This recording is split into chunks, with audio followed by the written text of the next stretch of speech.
Cordial saludo para todos y bienvenidos a este podcast. Hoy vamos a conversar sobre un tema que afecta profundamente la historia de Colombia y que sigue siendo clave para construir paz, la reparación a las víctimas del conflicto armado. Cuando escuchamos la palabra víctima, muchas veces pensamos únicamente en alguien que sufrió un ataque directo o perdió un familiar. Pero en realidad, el conflicto armado colombiano dejó millones de víctimas de muchas formas distintas. Personas desplazadas que tuvieron que abandonar sus hogares, campesinos que perdieron sus tierras, familias que nunca volvieron a saber de sus seres queridos, niños que crecieron en medio de la violencia y comunidades enteras marcadas por el miedo. El texto que analizamos explica cómo el sistema interamericano de derechos humanos y el derecho penal internacional han intentado responder una pregunta muy difícil. ¿Cómo se puede reparar un daño tan grande? Y aquí aparece una idea muy importante. Reparar no significa solamente pagar dinero. Por ejemplo, imaginemos una familia campesina que durante años trabajó en una finca, cultivó alimentos y construyó su vida alrededor de ese territorio. Si un grupo armado los obliga a desplazarse, la pérdida no es únicamente económica, y no solo pierden una casa o un terreno, también pierden recuerdos, estabilidad, relaciones sociales, costumbres y hasta su sensación de seguridad. Por eso la Corte Interamericana de Derechos Humanos habla de reparación integral, es decir, una reparación que trate de reconstruir a la víctima, la, la vida de la víctima, en todos sus aspectos, en el aspecto económico, emocional, social y humano. Este sistema interamericano está conformado por la Comisión Interamericana y la Corte Interamericana de Derechos Humanos. Estos organismos se encargan de investigar violaciones de derechos humanos y de exigir a los estados que respondan por los daños causados. También la Corte ha desarrollado diferentes formas de reparación.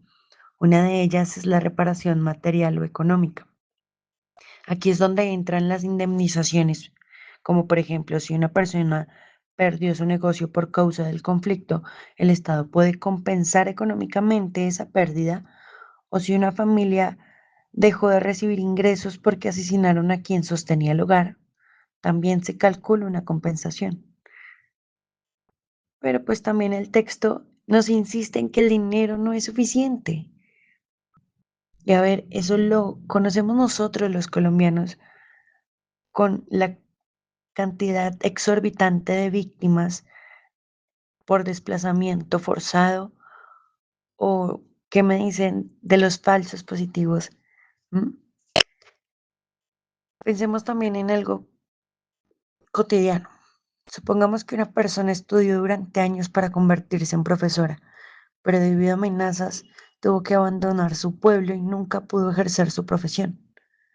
Aunque reciba una indemnización económica, hay un daño emocional y personal que no desaparece tan fácilmente, que el dinero no puede pagar.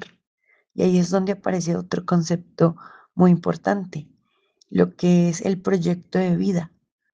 La Corte reconoce que hay muchas víctimas y que perdieron oportunidades, sueños y metas personales. Algunas personas dejaron de estudiar, otras nunca pudieron formar una familia con tranquilidad y muchas viven todavía con secuelas psicológicas. Es por eso que también existen reparaciones inmateriales. Estas tratan de, lo que buscan es tratar de sanar el daño emocional y simbólico que se deriva del conflicto armado. Como una de estas pueden ser, bueno, como la atención psicológica, los actos públicos de perdón, los homenajes a víctimas, los monumentos conmemorativos, el reconocimiento de la responsabilidad por parte del Estado. Esto puede parecer algo simbólico, pero para muchas víctimas, escuchar que el Estado reconoce públicamente el daño sufrido representa un paso importante para recuperar la dignidad. También el artículo menciona casos en los que la Corte ordenó construir monumentos o realizar ceremonias públicas. Esto tiene un objetivo claro, y es que las víctimas no sean olvidadas y que la sociedad reconozca lo ocurrido, que tome responsabilidad, como se dijo anteriormente. Otro aspecto que también es interesante es el de las garantías de no repetición. Y bueno, esto significa que reparar no solo consiste en mirar al pasado, sino también en evitar que el daño vuelva a ocurrir, como se realicen las capacitaciones a militares y policías en derechos humanos, la reforma de leyes, la mejora en investigaciones judiciales, la protección que se le da a los líderes sociales, el fortalecimiento que tienen las instituciones. Esto es parecido a lo que ocurre en la vida cotidiana cuando alguien comete un error grave. No basta con pedir disculpas, también debe demostrar cambios reales para que la situación no vuelva a repetirse.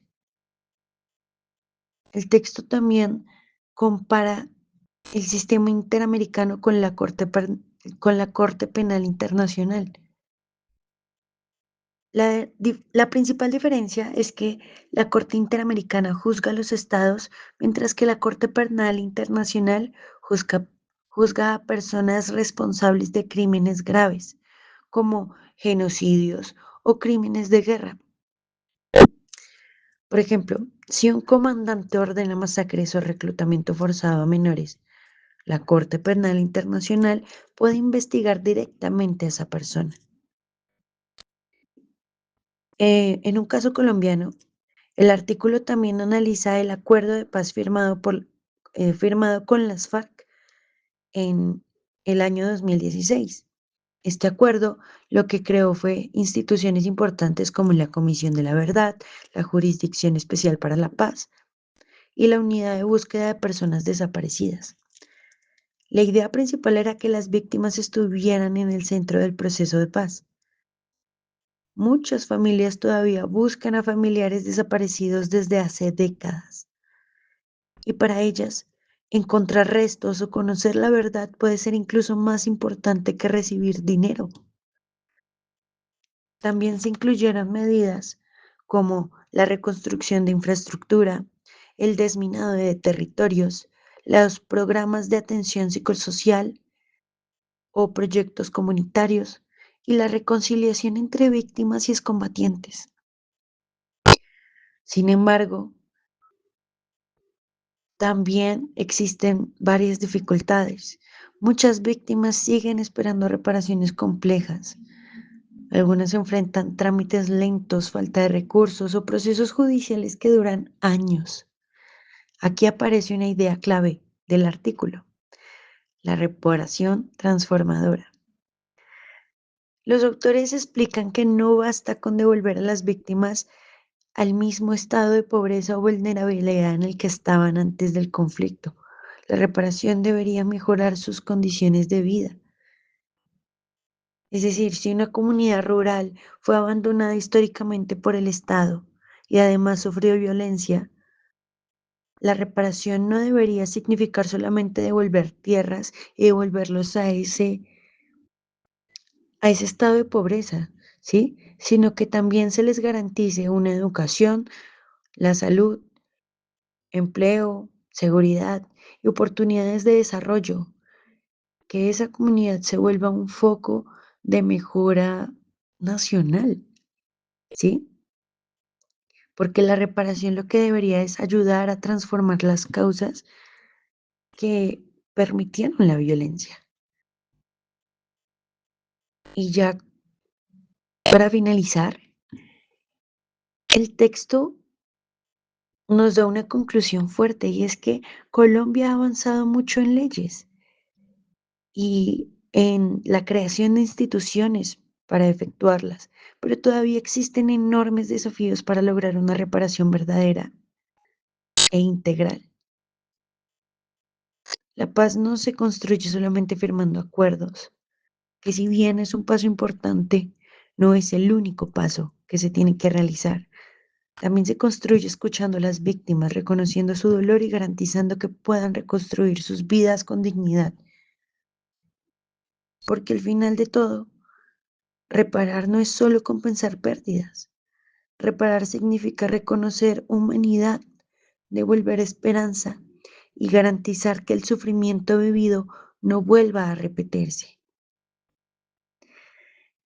No siendo más, pues muchas gracias por escuchar este podcast y hasta una próxima oportunidad.